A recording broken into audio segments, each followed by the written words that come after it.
और अब मैं रिक्वेस्ट करता हूं कि मोदी जी और राहुल गांधी जी भी बताएं कि उनके हवाई जहाज का और उनके हेलीकॉप्टर का खर्चा कौन कौन देता है, वो हेलीकॉप्टर किस किस के होते हैं और कौन कौन खर्चा देता है।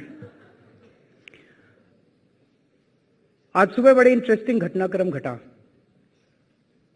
गुजरात के मुख्यमंत्री और हमारे देश के प्रधानमंत्री जो बनना चाहते हैं, श्री नरेंद्र मोदी जी, मैंने उनसे मिलने की कोशिश की। अपॉइंटमेंट तो नहीं था, पर मैंने सोचा अहमदाबाद गए हैं, एक बारी देख लेते हैं, अगर फ्री होंगे तो मिल लेंगे और नहीं फ्री होंगे तो फिर टाइम ले लेंगे बाद का। मैं जहां रुका हुआ था वहां से मैंने चलना चालू किया और अपने घर से 5 किलोमीटर की दूरी पे ढेर सारे पुलिस वाले भेज के उन्होंने मुझे रुकवा दिया। एक बार तो मुझे लगा मैं कोई आतंकवादी तो हूं नहीं, ना मेरे पास हथियार, ना मेरे पास डंडे, ना मेरे पास बंदूक, इतना मुझसे क्यों डर रहे हैं वो, मुझे इतनी सारी पुलिस भेज के क्यों रुकवा दिया। मतलब चाहे 49 दिन का ही सही, मैं भी हूं तो एक्स चीफ मिनिस्टर ही नहीं, तो मुझे बुला लेते, एक चाय पिला देते और कहते अरविंद आज मैं बहुत बिजी हूं, ऐसा करते हैं 10 दिन बाद मिलेंगे, चुनाव के बाद मिलेंगे, अभी मैं बहुत बिजी हूं। पर ये पुलिस भेज के 5 किलोमीटर दूर, मुझे लगता है ये तो हमारी सभ्यता के खिलाफ है, ये तो ठीक नहीं है। दोस्तों, भारत बहुत नाजुक दौर से गुजर रहा है, बहुत मुश्किल दौर से गुजर रहा है। इस हॉल में जितने लोग बैठे हैं, आप सब लोगों की तो जिंदगी ठीक ठाक चल रही होगी, लेकिन जो सड़क पे इंसान है उससे बात करके देखो, उसका गुजारा नहीं चल रहा, उसका परिवार नहीं चल रहा, बच्चे पालने मुश्किल हो गए हैं, परिवार चलाना मुश्किल हो गई है, उनको अच्छी शिक्षा देनी मुश्किल होती जा रही है, इतनी महंगाई हो गई, इतना भ्रष्टाचार होता जा रहा है। पिछले 10 साल में यूपीए की सरकार ने जितना भ्रष्टाचार किया है, मुझे नहीं लगता 100 साल में अंग्रेजों ने उतना सारा मिला के भी भ्रष्टाचार किया होगा। तो उन सारी चीजों को तो बताने की जरूरत नहीं, आप सारे पढ़े लिखे लोग हैं। 2G घोटाला, कोयला घोटाला, फलाना घोटाला, ढिमका घोटाला, इतने सारे घोटाले इन लोगों ने किए हैं। लेकिन पिछले 1 साल से इस देश के साथ एक बहुत बड़ा षड्यंत्र खेला जा रहा है। यूपीए से तो सारे दुखी हैं, यूपी तो चली जाएगी, कांग्रेस तो खत्म होने वाली है, सब लोग इस देश के मन बना चुके हैं कि कांग्रेस को तो खत्म करना है। पर उसका जो ऑल्टरनेट हमारे सामने प्रेजेंट किया जा रहा है, श्री नरेंद्र मोदी जी, भारतीय जनता पार्टी, पिछले 1 साल से मीडिया का एक हिस्सा बार बार हमें बता रहा है कि सबसे दुनिया के सबसे एबल एडमिनिस्ट्रेटर जो बहुत अच्छे गवर्न करते हैं, बताया जा रहा है कि गुजरात के अंदर राम राज्य आ गया है, बताया जा रहा था कि वहां पे भ्रष्टाचार बिल्कुल खत्म हो गया है, बताया जा रहा था कि शिक्षा बहुत अच्छी हो गई है, स्वास्थ्य सेवाएं बहुत अच्छी हो गई है। तो एक बार को मन किया कि खुद चल के देखते हैं कि गुजरात में कैसा है, इतना अच्छा विकास हो गया, वहां से सीख के आते हैं, वहां पे देख के आते हैं, मिल के आते हैं सबसे। और 3 दिन पहले मैं और मेरे साथियों के साथ हम लोग गुजरात पहुंचे। पिछले 48 घंटे में जो कुछ हमने देखा वो तो बहुत ज्यादा शॉकिंग था। मैं आपको कई सारी घटनाएं जो हमारे साथ बीती, वो कुछ मैं आपके साथ शेयर करना चाहता हूं। और फिर हम लोगों को ये तय करना पड़ेगा कि कहीं ऐसा तो नहीं कुएं से निकले खाई में गिरे। वहां पे हम कई गांवों में गए, कई शहरों में गए, लोगों ने हमें बताया जी किसी भी सरकारी दफ्तर के अंदर बिना पैसे के काम नहीं होता। अगर आपको तलाटी की नौकरी चाहिए तो 10 लाख रुपए रिश्वत देनी पड़ती है, असिस्टेंट रजिस्ट्रार की नौकरी चाहिए तो आपको 33 लाख रुपए की रिश्वत देनी पड़ती है, पुलिस ऑफिसर को अगर अपनी ट्रांसफर करानी हो तो एक लेवल पे लोगों ने बताया 2.25 करोड़ रुपए तक होम मिनिस्टर के पास पहुंचाने पड़ते हैं। कई इंडस्ट्रियलिस्ट भी मिले, उन्होंने कहा जी इंडस्ट्रियल लाइसेंस अगर लेना हो तो पैसे देने पड़ते हैं, इंदिरा आवास योजना का मकान चाहिए तो 5,000 से 10,000 रुपए देने पड़ते हैं, बीपीएल का कार्ड बनवाना हो तो पैसे देने पड़ते हैं, एफआईआर दर्ज करानी हो तो पैसे देने पड़ते हैं। चारों तरफ जम के भ्रष्टाचार का बोलबाला है। फिर पिछले 1 साल से क्यों कहा जा कि, तो पता चला गुजरात की कैबिनेट में बाबूलाल बुखारिया जी हैं, जिनको 3 साल की सजा हो चुकी है भ्रष्टाचार के लिए, माइनिंग स्कैम में उनको 3 साल की सजा हो चुकी है, जेल हो चुकी है, बेल के ऊपर है, फिर भी वो कैबिनेट मिनिस्टर हैं। पुरुषोत्तम सोलंकी जिनके ऊपर 450 करोड़ रुपए का घोटाला है, वो फिशरीज का घोटाला है, वो भी कैबिनेट में मिनिस्टर है। तो फिर भ्रष्टाचार दूर कैसे हो सकता है जब कैबिनेट के अंदर सजायाफ्ता लोग अगर बैठे होंगे। तो किसानों से मिले हम लोग, किसान तो खून के आंसू रो रहे हैं वहां पे। अगर किसानों की जो हालत है वहां, वो हालत देश के अगर बाकी किसानों को पता चल जाए, मुझे तो नहीं लगता इस देश का एक भी किसान उसके बाद नरेंद्र मोदी जी को वोट देगा। वहां पे हम किसानों से मिले, उन्होंने बताया, मैं टुंडा गांव में गया, वहां पे अब्बास भाई मिले, उन्होंने बताया जी 7.5 एकड़ जमीन थी मेरी, 5 साल पहले सारी जमीन मेरी छीन ली गई, कुछ गुंडे भेजे, कुछ पुलिस वाले भेजे, और मेरे को 1 पैसे का मुआवजा नहीं मिला। ढेर सारे लोगों ने बताया कोस्टल हाईवे बन रहा है, वहां पे गए। एक आदमी ने बताया 11 एकड़ जमीन थी मेरी, वो छीन ली गई, 1 पैसा नहीं मिला। जिन लोगों को पैसा मिला उनको 90,000 रुपए प्रति एकड़ के हिसाब से मिला, जबकि मार्केट रेट वहां पे 50 से 60 लाख रुपए प्रति एकड़ है। और ये सारी की सारी जमीन उठा के अडानी को दे दी गई। अडानी को किस रेट पे दी गई? 1 रुपए स्क्वायर मीटर, 2 रुपए स्क्वायर मीटर, 10 रुपए स्क्वायर मीटर, इस हिसाब से सारी जमीन उठा के अडानी को दे दी गई। चरंका एक जगह है, वहां पे सोलर प्लांट्स बने हैं कई सारे। वहां पे लोकल बीजेपी के एमएलए शंकर चौधरी, उन्होंने और बीजेपी के कई कार्यकर्ताओं ने मिलकर लोकल लोगों से 50-50 हजार रुपए एकड़ के हिसाब से जमीन ले ली, क्योंकि उनको पता था कि वहां पे सोलर पार्क आने वाला है। और फिर सरकार ने इन लोगों से 27 लाख रुपए एकड़ के हिसाब से जमीन ली है। यही तो रॉबर्ट वाड्रा भी करते हैं हरियाणा के अंदर। फिर रॉबर्ट वाड्रा में और नरेंद्र मोदी जी में क्या फर्क हुआ? एग्जैक्टली यही मॉडस ऑपरेंडी है रॉबर्ट वाड्रा का हरियाणा के ऊपर। जहां कोई प्रोजेक्ट आने वाला होता है, पहले से पता चल जाता है कि प्रोजेक्ट आने वाला है, और वहां पे रॉबर्ट वाड्रा और उनकी पूरी टीम जमीनें खरीद लेती है, और फिर सरकार इन लोगों से जमीन खरीदती है। वहां भी ये बता दिया जाता है बीजेपी के लोगों के प्लांट आने वाला है। वहां पे किसानों ने हमें बताया, हमें कितनी बार हम सुन चुके हैं कि 24 घंटे बिजली आ रही है, गांव में 24 घंटे बिजली, गांव में 24 घंटे बिजली। मैं किसानों से मिला, उन्होंने कहा जी 4 लाख किसान ऐसे हैं, 4 लाख किसान जिनके इरिगेशन के लिए बिजली के कनेक्शन की एप्लीकेशन कई सालों से पेंडिंग पड़ी हुई है। कई सालों से इरिगेशन की बिजली के कनेक्शन मिले ही नहीं है। जब कनेक्शन ही नहीं मिले तो बिजली कहां से मिलेगी? और कहा जा रहा है कि 24 घंटे बिजली आती है। मैं बड़ी पीपली गांव में गया, उन्होंने कहा जी 3 घंटे बिजली आती है। लोपड़िया गांव में गए, वहां बिजली नहीं आती। वहां पे किसानों ने बताया जी मोदी जी के आने के पहले हमें कई चीजों के ऊपर सब्सिडी मिला करती थी, लेकिन वो सारी सब्सिडी खत्म कर दी अब लोग हमारी। लेकिन वहां के किसान बड़े पॉलिटिकली समझदार थे, उन्होंने बताया जी हमारी सब्सिडी खत्म करते जा रहे हैं, लेकिन टाटा को नैनो प्लांट के लिए 29,000 करोड़ रुपए तक की सब्सिडी दी है तरह तरह से। तो किसानों ने कहा हमने ऐसा कौन सा बुरा कर दिया? अब हम ये नहीं कह रहे इंडस्ट्री को एनकरेज नहीं करना चाहिए, इंडस्ट्री को तो एनकरेज करना चाहिए, लेकिन किसानों को भी तो एनकरेज करना चाहिए, खेती को भी तो एनकरेज करना चाहिए। किसानों ने कौन, और किसान लार्ज स्केल पे आत्महत्या कर रहे हैं गुजरात के अंदर। बड़ी पीपली एक गांव है, वहां पे मैं गया, वहां लोग मेरे को खींच खींच, थोड़ी देर के बाद कुछ घंटों में वहां चारों तरफ फैल गया कि हम लोग वहां घूम रहे हैं। कई गांव वाले आते थे हमारे पास और अपने गांव में खींच खींच के ले जाते थे। मैं बड़ी पीपली गांव में गया, वहां लोग मेरे को खींच के ले गए, बोले जी ये हमारा प्राइवेट हेल्थ सेंटर है। मैं उसकी फोटो लेके आया हूं। प्राइवेट हेल्थ सेंटर क्या था? वो एक खंडर था, उसमें कोई छत नहीं थी, दीवारें टूटी हुई थी, and it was being used as a dustbin और a garbage bin by the villagers. वहां पे कूड़ा ही कूड़ा था अंदर। बोले 2003 में बना था, आज तक it has not been functional. Manish कई गांवों में गए, इन्होंने देखा प्राइवेट हेल्थ सेंटर पे ताले लगे हुए हैं। तो हमने सोचा चलो प्राइवेट हेल्थ सेंटर तो सारे के सारे नॉन फंक्शनल हैं। रेफरल हॉस्पिटल बड़े हॉस्पिटल्स होते हैं, डिस्ट्रिक्ट लेवल तक के हॉस्पिटल होते हैं। हम वहां गए, सामी एक गांव है, एक ब्लॉक है, मैं सामी के रेफरल हॉस्पिटल में गया, बहुत बड़ा हॉस्पिटल था, उसमें 2 डॉक्टर्स थे, 1 नर्स थी, 3 स्टाफ मेंबर्स थे, दैट्स इट। 31 बेड का हॉस्पिटल था, एक भी बेड पे एक भी पेशेंट नहीं था। आधे बेड्स पे तो गद्दे भी नहीं थे और चादर भी नहीं थी। कोई दवाइयां नहीं थी अस्पताल के अंदर, कोई पेशेंट नहीं था अस्पताल के अंदर।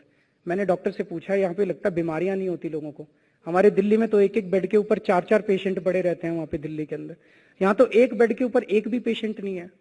मालिया गांव में गया मैं, मालिया गांव के अंदर कम्युनिटी हेल्थ सेंटर, वहां पे एक डॉक्टर है, वो भी हफ्ते में एक बार, 2 डॉक्टर हैं, एक डॉक्टर हफ्ते में एक बार आता है।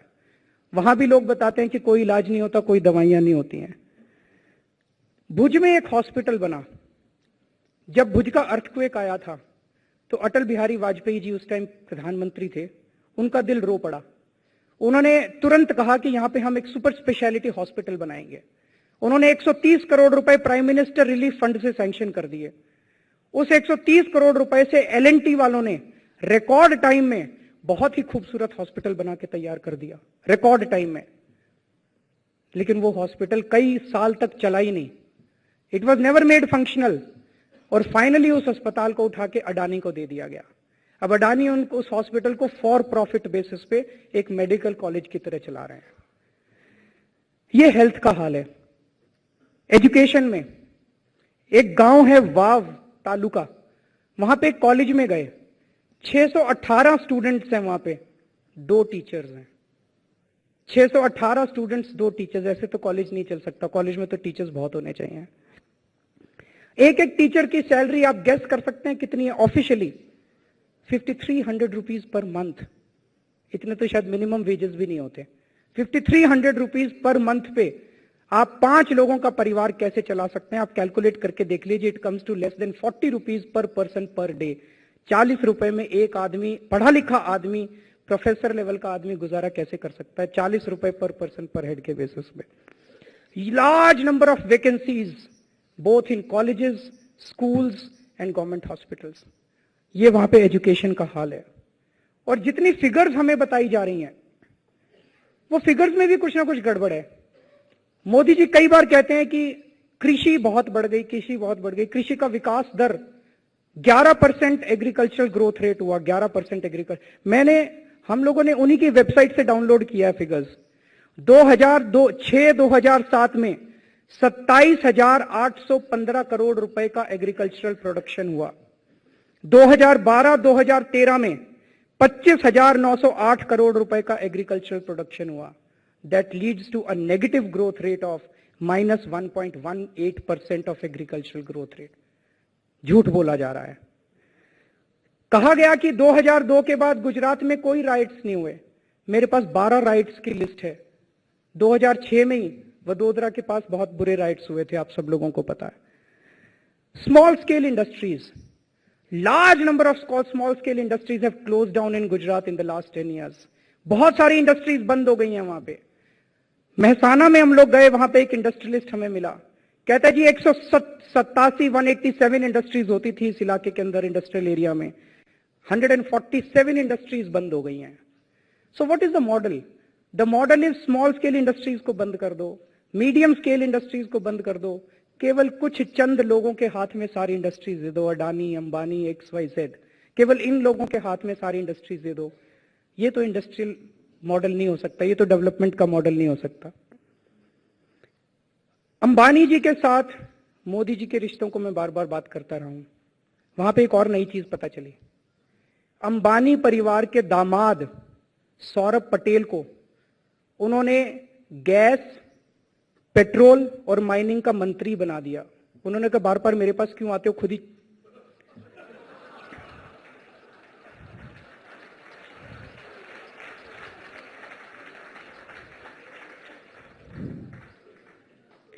मोदी जी कहते हैं जम्मू कश्मीर से धारा 370 खत्म होनी चाहिए। उसमें एक मेन मुद्दा यह है कि जम्मू कश्मीर में भारत के लोगों को जमीन खरीदने का अधिकार नहीं है। उनका कहना है कि जमीन खरीदने का अधिकार देना चाहिए। लेकिन आपको पता है कि गुजरात के अंदर पिछले 60-70 साल में जितने लोग जाके बसे हैं, उन लोगों की जमीनें फ्रीज की जा रही हैं और उन लोगों की जमीनें सरकार टेक ओवर करने, उनको परप्रांति बोला जाता है। परप्रांति means who is not a local person, जो लोकल आदमी नहीं है। कई सिखों के परिवार मेरे पास आए, उन्होंने कहा जी ये कहा कि लाल बहादुर शास्त्री हम लोगों को पंजाब से लेके आए थे।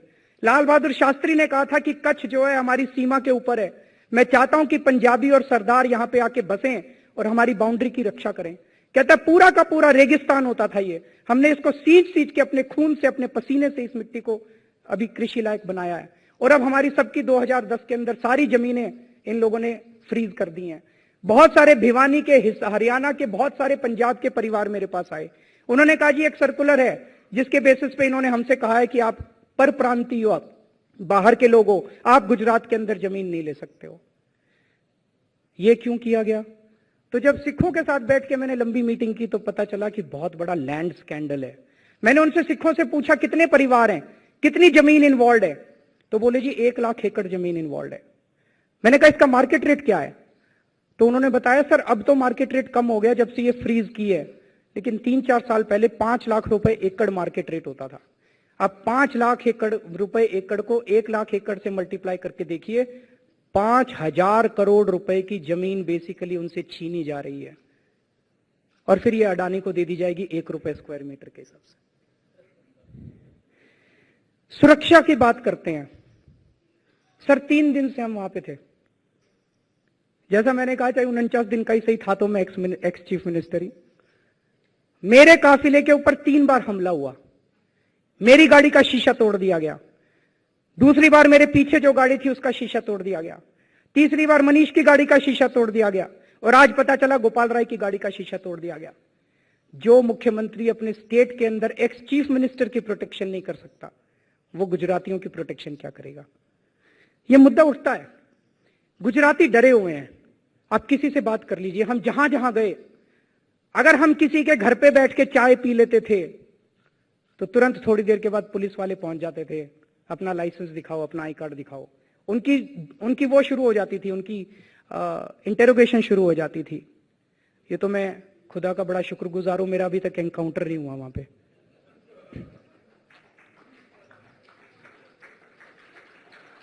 जब मैंने लोगों से पूछा, मैंने कहा भाई तुम सारे कह रहे हो इतने दुखी हो, इतने दुखी हो, तो फिर क्यों वोट देते हो मोदी जी को, क्यों वोट देते हो बीजेपी को?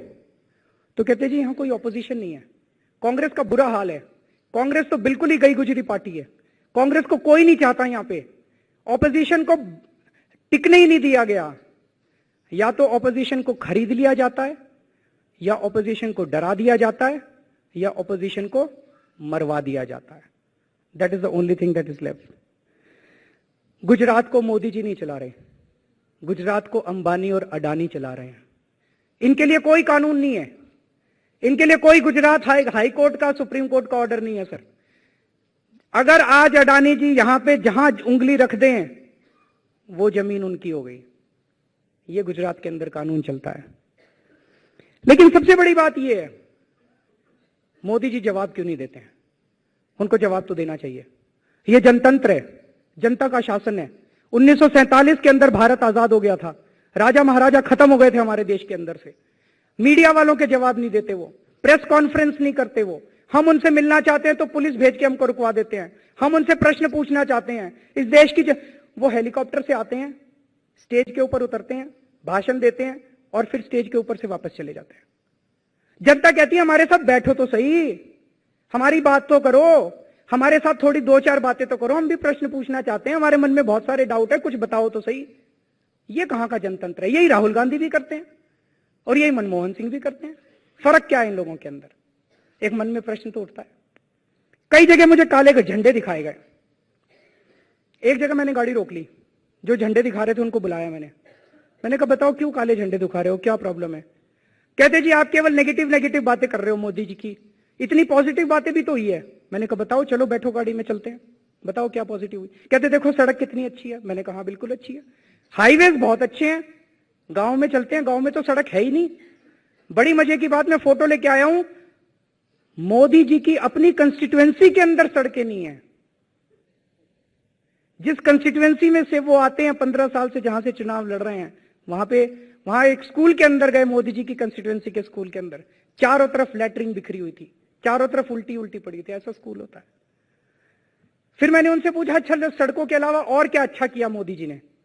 तो वो लड़के थोड़ी देर चुप हो गए, सोचने लग गए। फिर थोड़ी देर सोचने के बाद कहते हैं 108। मैंने कहा 108 क्या? 108 नंबर एम्बुलेंस सर्विस शुरू की है।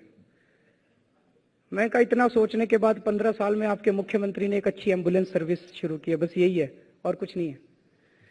तो दोस्तों, मैं आपसे केवल ये कहना चाहता हूं कि हम लोगों को सोचना पड़ेगा, कहीं ऐसा ना हो कि हम कुएं से निकले खाई में गिरे। कुछ लोग पिछले कुछ दिनों से मुझे कह रहे हैं आप तो कांग्रेस के एजेंट हैं, आप तो कांग्रेस से मिल गए, आप तो बीजेपी को भला बुरा बोल रहे हैं, मोदी जी को भला बुरा बोल रहे हैं। जितना कांग्रेस का भ्रष्टाचार हम लोगों ने उजागर किया है, मुझे तो नहीं लगता किसी ने उजागर किया है। रॉबर्ट वाड्रा का खुलासा किसने किया था? मोदी जी ने नहीं किया था, जेटली जी ने नहीं किया था, बीजेपी वालों ने नहीं किया था, हम लोगों ने किया था। मैंने जब रॉबर्ट वाड्रा के कागज खुलासा किया था, लैंड स्कैम का खुलासा किया था, उसके जो कागज मैंने दिखाए थे वो कागज बीजेपी के सीनियर मोस्ट लीडर्स के पास 1.5 साल पहले से मौजूद थे। बीजेपी वालों ने वो कागज एक्सपोज नहीं किए। क्यों? दोनों में डील हो गई, तुम हमारे दामाद को बचा लो, हम तुम्हारे दामाद को बचा लेते हैं। बीजेपी वालों के दामाद थे रंजन भट्टाचार्य, कांग्रेस वालों के दामाद है रॉबर्ट वाड्रा। इनके कागज उनके पास थे, उनके कागज इनके पास थे, दोनों ने कहा सारे चुप बैठे रहो। लेकिन बीच में केजरीवाल ने आके रायता फैला दिया इनका।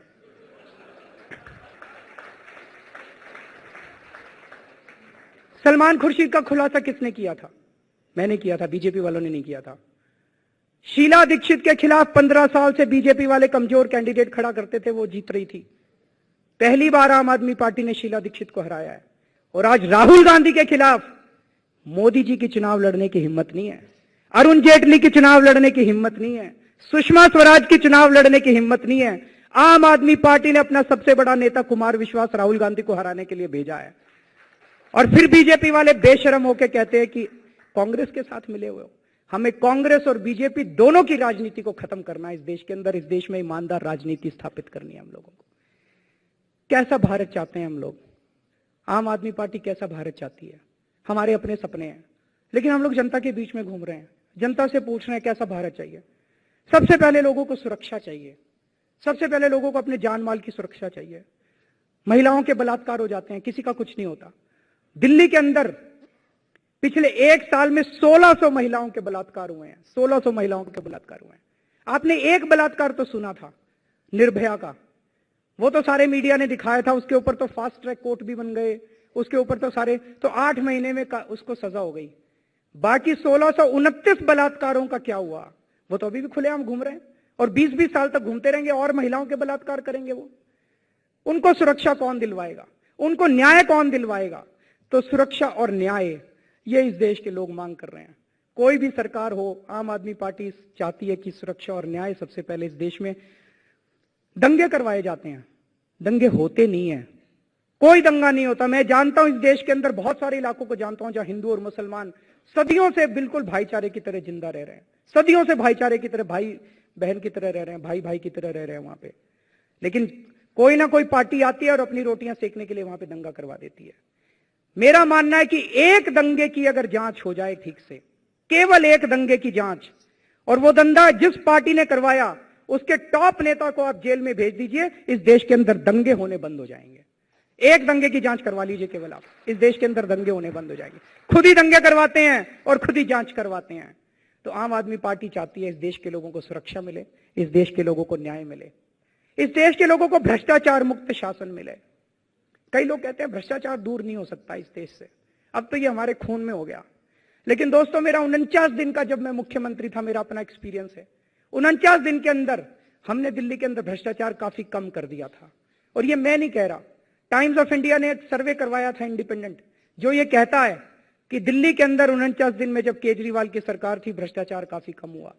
पुलिस वालों ने पैसे लेने बंद कर दिए। ट्रांसपोर्ट डिपार्टमेंट में जब आप जाते थे, लाइसेंस बनवाने के अंदर बाहर दलाल बैठा करते थे, वो सारे दलाल भाग गए और ट्रांसपोर्ट डिपार्टमेंट के अंदर बता रहे थे अब ठीक हो गया। सरकारी अस्पतालों के अंदर पहले दवाइयां नहीं मिला करती थी, दवाइयां मिलनी चालू हो गई। तो 2 तरह का भ्रष्टाचार होता है, extortionist corruption and mutual corruption. Extortionist corruption जब आपका जायज हक है, पासपोर्ट बनवाना है, इनकम टैक्स रिफंड लेना है, सेल्स टैक्स रिफंड लेना है, आपको जो जायज काम करवाना है, उसके लिए जब आपको रिश्वत देनी पड़ती है, उसमें भारी कमी आई थी।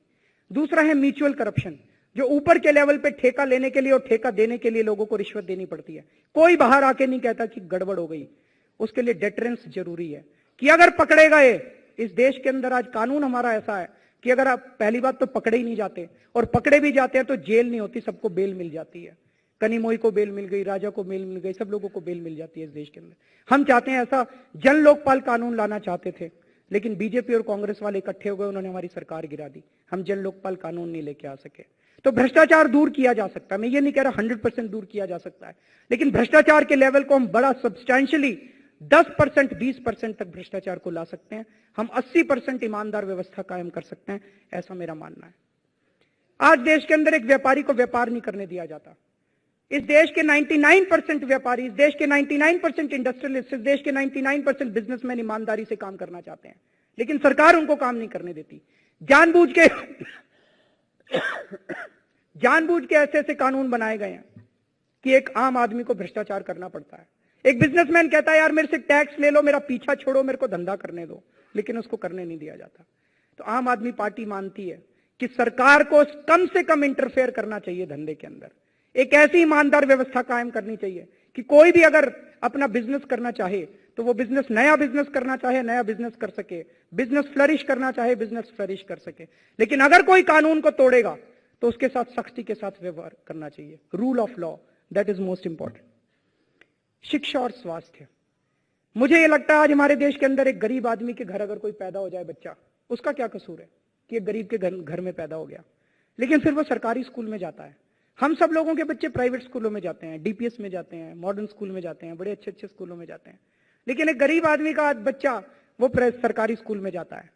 सरकारी स्कूलों को अच्छा क्यों नहीं किया जा सकता? जानबूझ के अच्छा नहीं किया जा रहा, क्योंकि जितने मंत्री बनते हैं उनके सबके अपने प्राइवेट स्कूल चल रहे होते हैं। अगर सरकारी स्कूलों को अच्छा कर देंगे तो उनके प्राइवेट स्कूलों में कोई नहीं जाएगा। हम ये चाहते हैं अगर पॉलिटिकल विल हो, अगर अच्छी नीयत वाले सरकार में जाएं, तो मुझे लगता है कि हम सरकारी स्कूल, सबसे पहले हमें सरकारी स्कूलों को, इस देश के सारे सरकारी स्कूलों को प्राइवेट स्कूलों की तरह बेहतर बनाना चाहिए। शिक्षा इतनी अच्छी करनी चाहिए। अगर हमने शिक्षा अच्छी कर दी, अगर हमने बच्चों को पढ़ा दिया, तो मुझे लगता है एक जनरेशन के अंदर, एक पीढ़ी के अंदर इस सारे देश को हम अमेरिका से भी आगे ले जाएंगे। जो हम सुपर पावर का सपना देख रहे हैं, देश वाकई सुपर पावर बन जाएगा। और एक है स्वास्थ्य सेवाएं। आज जितने सरकारी अस्पताल हैं उनकी बुरी हालत है, जानबूझ के बुरी हालत की हुई है। अगर अपने सरकारी अस्पतालों को ठीक कर दिया, अगर हमारे लोग हिष्ट पुष्ट हो गए, स्वस्थ हो गए, अगर हमारे लोग ठीक ठाक हो गए, उनकी हेल्थ अच्छी हो गई, अगर हमारे लोग शिक्षित हो गए और स्वस्थ हो गए, तो हमारे देश के लोग बहुत अच्छे हैं। We are first class citizens who are victims of third class governance. अगर हमारे लोग स्वस्थ हो गए और शिक्षित हो गए, तो मुझे पूरा भरोसा है कि हम इस दुनिया के सारे देशों को पीछा छोड़ देंगे। आज इस देश को कौन कंट्रोल करता है? क्या मनमोहन सिंह जी चला रहे हैं इस देश को? क्या सोनिया गांधी जी चला रही हैं? मुझे नहीं लगता। इस देश को मुकेश अंबानी जैसे कुछ लोग चला रहे हैं। अगर कल को यह सरकार बदल जाती है और मोदी जी आते हैं, तो क्या मोदी जी इस देश को चलाएंगे? मुझे नहीं लगता। वही मुकेश अंबानी और अडानी इस देश को चलाएंगे। अब हम सब लोगों को मिलकर तय करना है कि हमें यह व्यवस्था बदलनी है कि पार्टी बदलनी है। Thank you so much.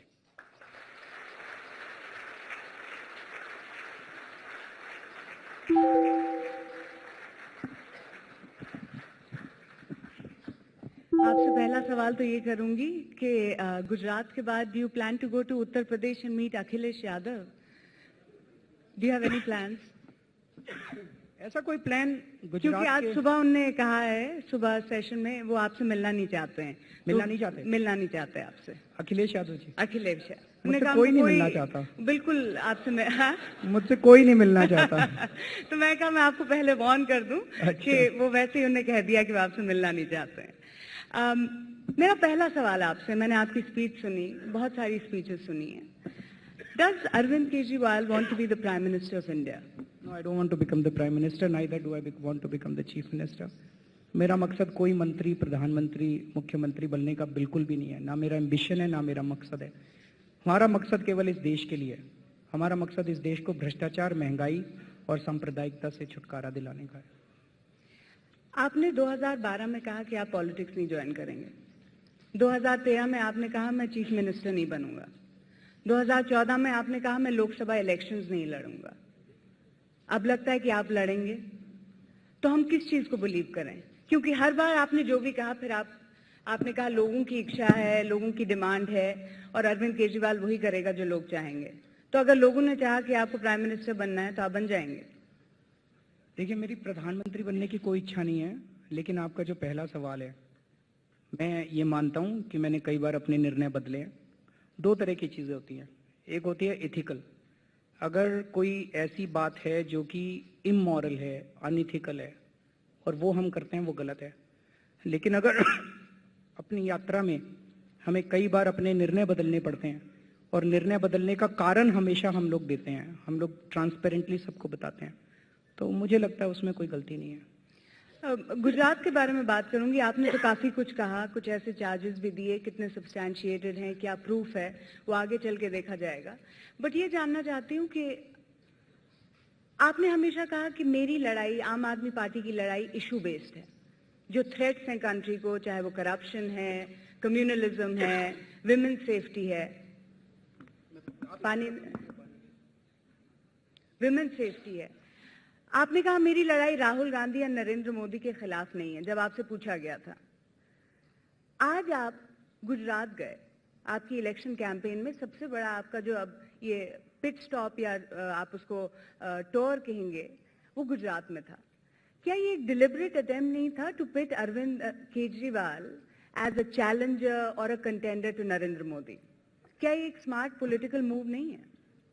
आप मीडिया वाले तो ऐसा कहेंगे, लेकिन देखिए पिछले 1 साल से आज आप अगर किसी से पूछें, जैसे मैं एक टीवी चैनल पे 3-4 दिन पहले देख रहा था रात को, एक ट्रेन के अंदर एक पत्रकार घुसा, उसने एक बंदे से पूछा, भैया किसको वोट दोगे?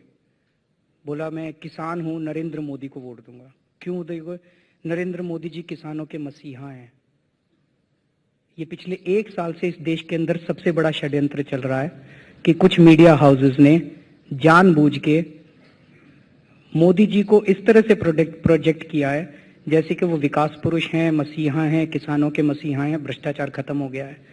2014 का लोकसभा का चुनाव उसी गुजरात मॉडल के ऊपर लड़ा जा रहा है। उस गुजरात मॉडल को स्टडी करना तो बहुत जरूरी था। अगर सच है वो गुजरात, 1 मिनट, अगर वो गुजरात मॉडल सच है, बहुत अच्छी बात है, हम भी ताली बजाएंगे। अगर वो झूठ है तो लोगों की आंखों के ऊपर से पर्दा खोलना तो हमारा फर्ज है। बट साथ ही साथ मैं ये भी कहना चाहूंगी, एक तो आपके ये जो चार्जेस मीडिया की तरफ हैं, इसको हम बाद में टैकल करेंगे, क्योंकि मीडिया ने उतना ही, जैसे आपने जब बात की, जब आम आदमी पार्टी ने दिल्ली में सरकार जीती, मीडिया ने वहां भी रिपोर्ट किया। जब नरेंद्र मोदी बात करते हैं तब भी रिपोर्ट करते हैं, जब राहुल गांधी बात करते हैं, हर पार्टी को उतना ही अटेंशन दिया जाता है। अगर आप अटेंशन कहना चाहते हैं। नहीं, अटेंशन नहीं कह रहे। आपके मैंने भाई, अगर वो कहते हैं 11% एग्रीकल्चर ग्रोथ रेट हुआ, तो मीडिया का तो ये फर्क, कई चैनल कहते हैं सच हम दिखाते हैं, तो सच दिखाते हैं तो थोड़ा सा 11% की तहकीकात भी करके देखो।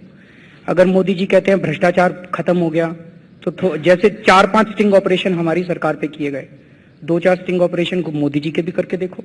वो भी किए गए हैं, काफी इन डेप्थ रिपोर्ट्स हुई हैं, आपने शायद देखा नहीं होगा।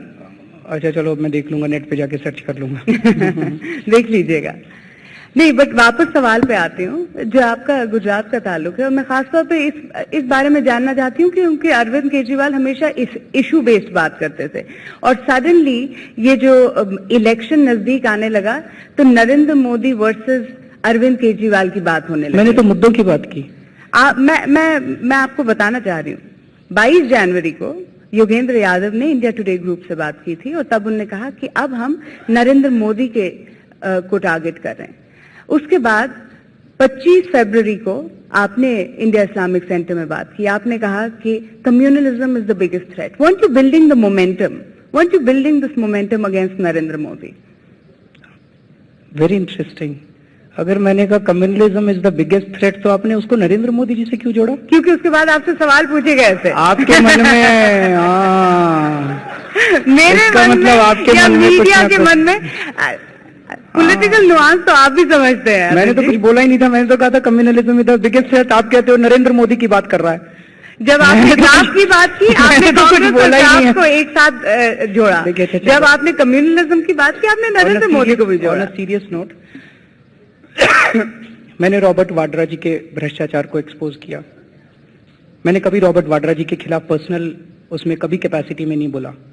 मैंने सलमान खुर्शीद जी के भ्रष्टाचार को एक्सपोज किया, कभी उनकी पर्सनल लाइफ के बारे में कुछ नहीं बोला। मुकेश अंबानी जी के भ्रष्टाचार, कभी उनके पर्सनल मुद्दों के, आज भी मैंने 16 क्वेश्चंस मुद्दे रेज किए थे, 16 मुद्दे सारे टीवी वालों को बताए थे।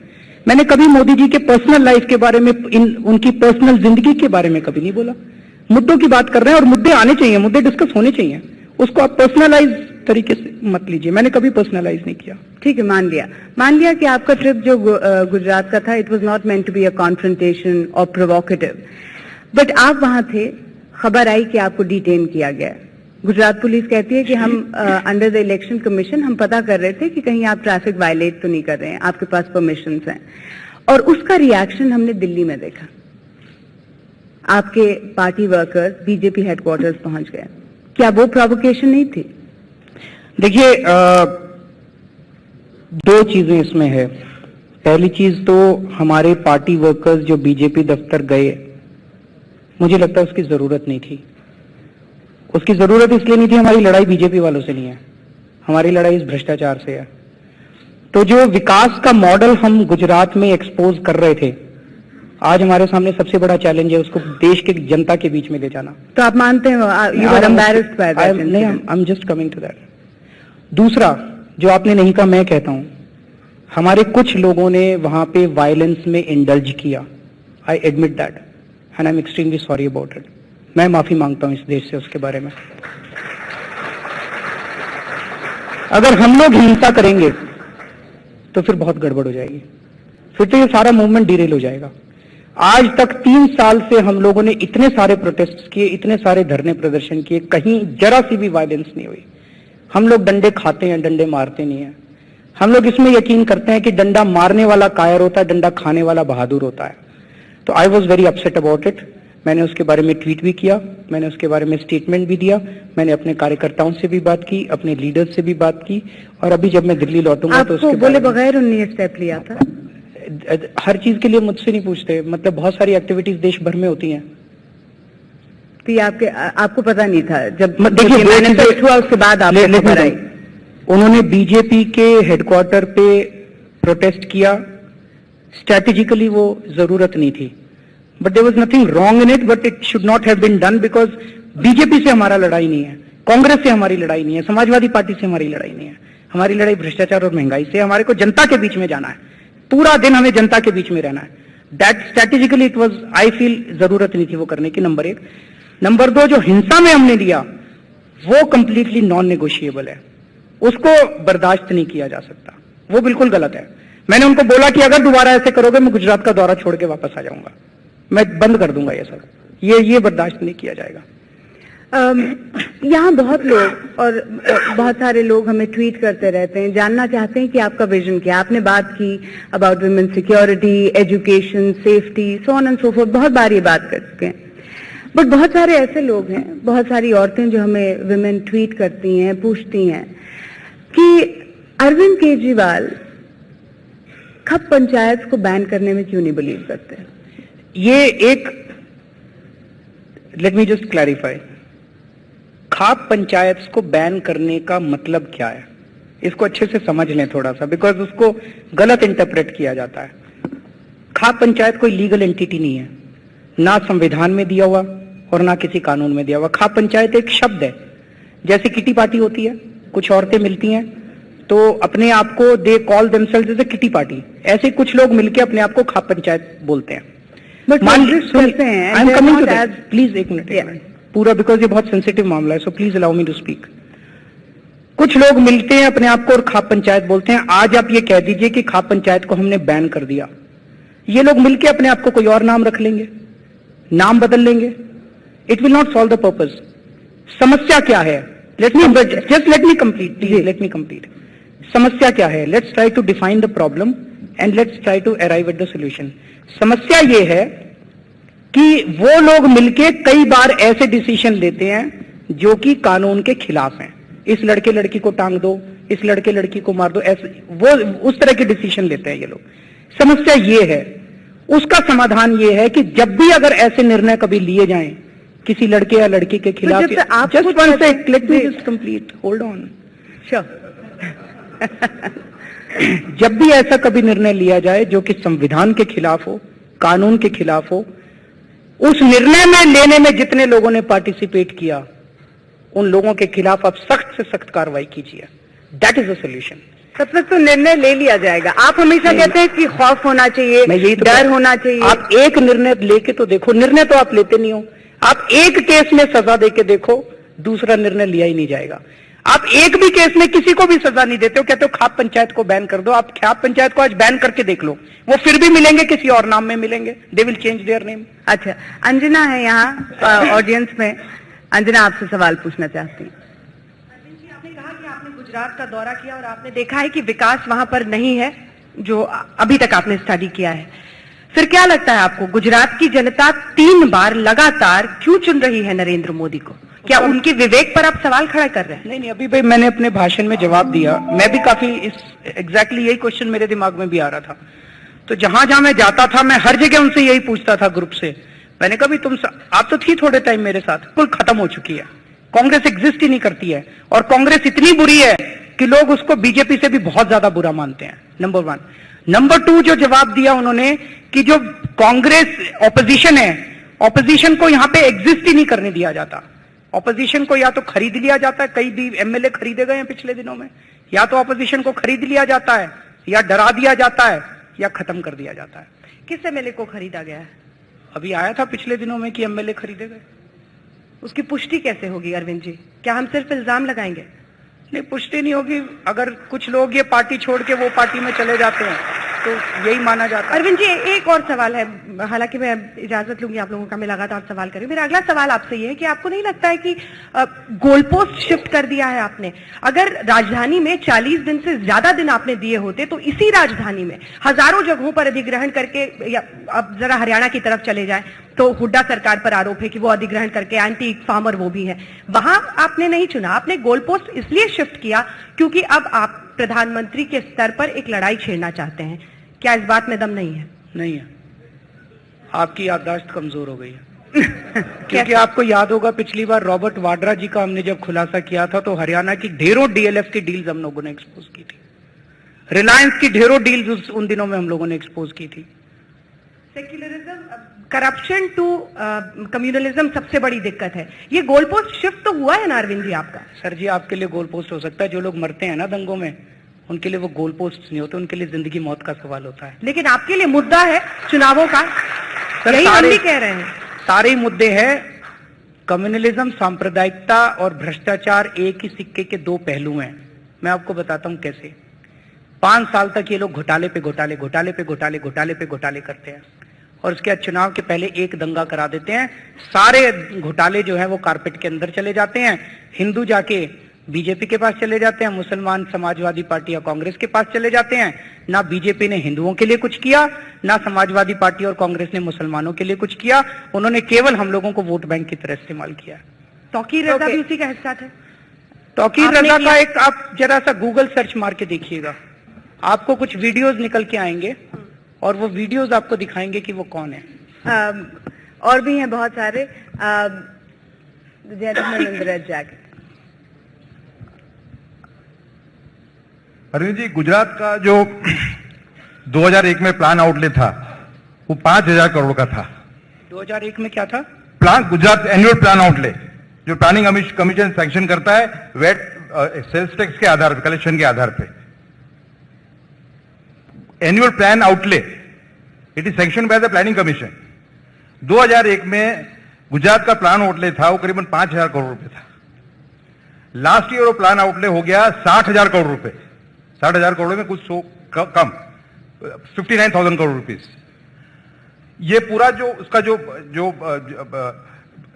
वेट कलेक्शन के आधार पे ये पूरा तय होता है ना। तो आप ना ना ना ना ना ना पैसा कहां से आता है?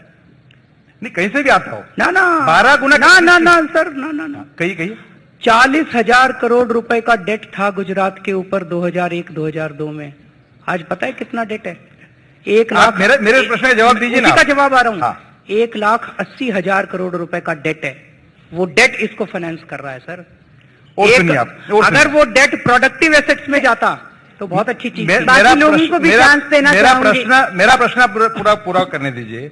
गुजरात इलेक्ट्रिसिटी बोर्ड का जो लॉस था 2003 के अंदर वो करीबन 2,500 करोड़ रुपए था। वो लॉस पूरा उतर गया। आज उसका जो रिस्ट्रक्चर के बाद में उसका नया नाम है गुजरात ऊर्जा विकास निगम। उसका लॉस 2,500 करोड़ उतर गया पूरा, और 550 करोड़ का प्रॉफिट हो रहा है 3 साल से। वो उसकी मेरे को दिखाने, हाँ मैं बता दूंगा आपको, कल तक पता करके बता दूंगा जी। कल आप मेरी रैली में सुनिएगा, मैं इसका पता करके आपको कल रैली में इसका जवाब दूंगा। This question to Arvind Kejriwal. You had created and promoted RTI, which changed a lot of things. Do you have any idea like that to have a big difference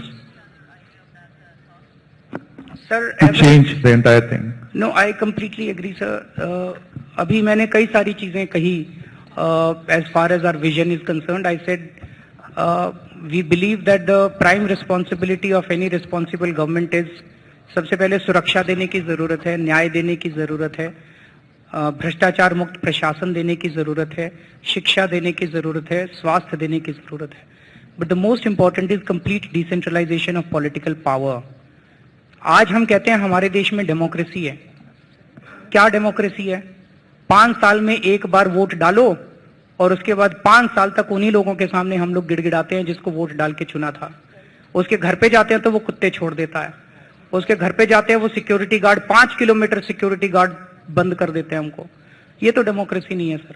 इसको ट्रू डेमोक्रेसी बनाना है कि चुनाव में हम चुनेंगे लोगों को, लेकिन वो लोग हमसे बात कर करके अपने निर्णय लेंगे.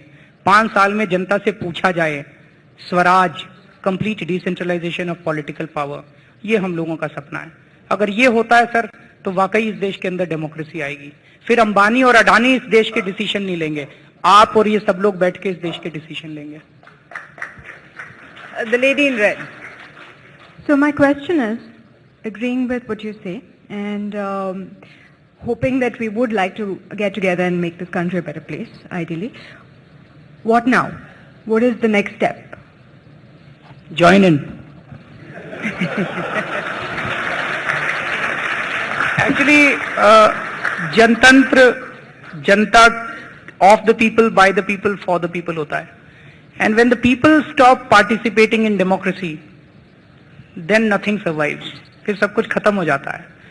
So पिछले 2-3 साल में जो कुछ भी हुआ, अन्ना आंदोलन हुआ, आम आदमी पार्टी बनी, पता नहीं कुछ निकला कि नहीं निकला, लेकिन एक चीज हुई, इस देश के लोग सब कुछ गिव अप कर चुके थे, सिनिकल हो गए थे कि इस देश का कुछ भी नहीं हो सकता.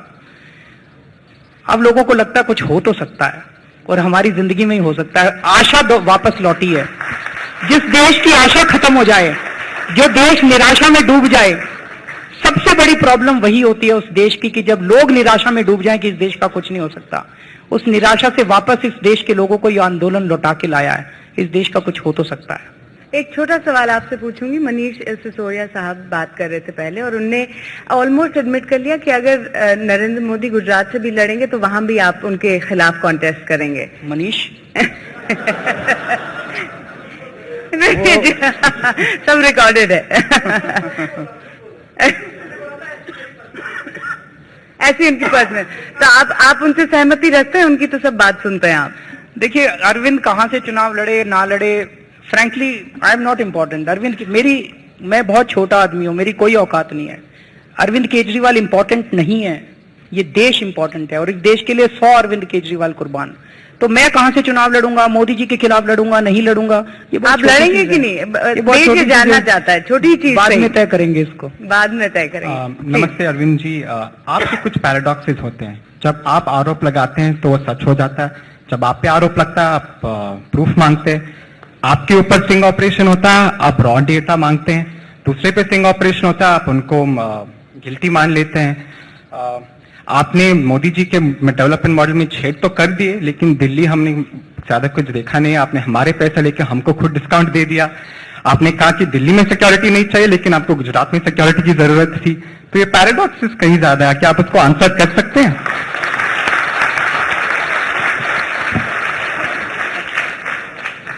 एक एक करके. आपने एक तो स्टिंग ऑपरेशन की बात कही. हमने तो हमेशा कहा है जब भी कोई स्टिंग ऑपरेशन होता है तो उसका रॉ डेटा सामने आना चाहिए. तो जब हमारे ऊपर हुआ हमने रॉ डेटा मांगा. उसके बाद जब ओपिनियन पोल का स्टिंग ऑपरेशन हुआ था उस दिन भी हमने कहा था कि उसकी जांच होनी चाहिए कि वो स्टिंग ऑपरेशन ठीक था कि नहीं था. अगर जांच में ये पाया जाता है कि स्टिंग ऑपरेशन ठीक था तो जो लोग उसमें दिखाए गए गिल्टी थे उनके खिलाफ एक्शन होना चाहिए. और अगर वो गलत था तो जिसने टेलर मेड स्टिंग ऑपरेशन किया उसके खिलाफ एक्शन होना चाहिए. तो स्टिंग ऑपरेशन में तो हमने एक ही तरह का वो बरता था. दूसरा, आपने कहा सिक्योरिटी, मैं गुजरात गया तो मुझे सिक्योरिटी चाहिए, मैंने तो नहीं मांगी सिक्योरिटी। मैंने कोई बाइक दिखा दीजिए, मैंने कहा सिक्योरिटी दीजिए, मैंने तो नहीं मांगी थी। वो पुलिस वाले, वो बड़ा इंटरेस्टिंग था, मैं बताता हूं, ऐसी सिक्योरिटी तो भगवान किसी को ना दे। मैं हॉस्पिटल से बाहर निकला, पहले उन्होंने एक जीप मेरे आगे आगे कर दी, एस्कॉर्ट व्हीकल। मैं सामी के हॉस्पिटल में पहुंचा, बाहर जब आया तो लोगों ने मेरे को बताया कि जब आप अंदर थे, एक पुलिस वाला लगातार फोन पे बता रहा था, अब अरविंद इस कमरे में घुसा है, अब डॉक्टर से ये बात कर रहा है, अब ये बात कर रहा है, अब ये बात कर रहा है। जैसे हम वहां से निकले वो सिक्योरिटी गायब हो गई। ना तो हमने मांगी थी, ना हमने उनको भगाया था, वो गायब हो गए। मेरे पास एक पत्रकार का फोन आया कि अगले शहर में जब आप पहुंचेंगे आपको डिटेन कर लिया जाएगा। उन्होंने पूरी तैयारी कर लिया और वहां डिटेन कर लिया गया। फिर जब मेरी गाड़ी का शीशा तोड़ा, पिछले शहर तक सिक्योरिटी वाला हमारे साथ साथ एक जीप में घूम रहा था, उसके बाद वो गायब हो गया और अगले ही शहर में जब हम पहुंचे तो हमारा शीशा तोड़ दिया गया। सर ऐसी सिक्योरिटी का क्या फायदा, हमने तो मांगी नहीं थी वो। और आपने क्या क्या पैराडॉक्स बताए? अरविंद जी, एक बहुत दिलचस्प सामना भी यहाँ पर होने वाला है, क्योंकि उस वक्त दिल्ली के जो पुलिस कमिश्नर थे नीरज कुमार जी, वो यहाँ पर है और आपसे एक सवाल पूछना चाहते हैं। मैं आपसे कोई सीरियस सवाल नहीं पूछना चाहता हूं, एक दो बातें कहना चाहता हूं। एक तो आपने कहा सिर्फ एक रेप सॉल्व हुआ, वो निर्भया वाला, और बाकी रेप सॉल्व नहीं हुए। ये सरासर गलत है। 87% रेप्स दिल्ली में हर साल सॉल्व होते हैं। और अगर आप इस गैदरिंग को मिसगाइड करना चाहते हैं, सर मैं क्लियर कर दूं, मेरा मिस इंटरप्रेट हो गया। मैं पुलिस की तरफ, मैं जुडिशियल सिस्टम की तरफ इशारा कर रहा था। आप अपनी तरफ से चार्जशीट फाइल कर देते हैं, कोर्ट में वो कई कई सालों तक चलता रहता है। एम आई राइट? नहीं, कोर्ट में चलता है, लेकिन आपने जो इंप्रेशन दिया वो ये दिया। मैं क्लैरिफाई कर देता हूं। हाँ, मैं ठीक क्लैरिफाई है। नंबर एक। नंबर दो, जब आप तिहाड़ जेल में आए थे तो आपने लोगों को बताया कि अन्ना जी को एक काल कोठरी में फेंक दिया गया, आम क्रिमिनल से उनको मिला दिया गया, जो सरासर गलत था। एक बात आपने ये कही थी, ये भी मैं आज के ऑडियंस को बताना चाहता हूं कि आपने ये बात गलत कही थी। अच्छा, अब एक मिनट, अब मैं एक लाइटर वेन में कुछ सुनाना चाहता हूं आपको। 2 मिनट मुझे समय दीजिएगा। जब आपने इस्तीफा दिया मुख्यमंत्री के पद से तो एक एसएमएस मेरे पास आया, कसम से बहुत याद आओगे तुम केजरीवाल, वो तेरा मेट्रो में जाना, वो रुक रुक कर नजाकत से खांसना, वो तेरा नीली वैगन मारुति कार का दीवानापन, वो करीने से मफलर का लपेटना, वो बात बात पर धरने पर बैठना, वो रोज रोज प्रेस कॉन्फ्रेंस करना, वो नटखटपन, वो हर बात पर जिद करना, वो गिरगिट सा रंग बदलना, वो जनता का बिजली पानी करना, वो पूरी दुनिया को चोर बताना, वो झाड़ू मारते मारते खुद कचरा हो जाना। याद रहेगा केजरीवाल, कसम से तुम बहुत याद आओगे। टाटा स्टील से भाग गए, सरकारी नौकरी से भाग गए, आमरण अनशन से भाग गए, जनता से डरकर भाग गए, मुख्यमंत्री पद से भाग गए। इतना भागते क्यों भाई? भाग मिल्खा भाग का पार्ट 2 बनाना है क्या? एक झाड़ू की औसत उम्र वैसे 40-45 दिन होती है। केजरीवाल, तुमने तो ये साबित कर दिया। मफलर वाले ठंड में आए और ठंड में ही चले गए। एक गर्मी तो देख लेते यार।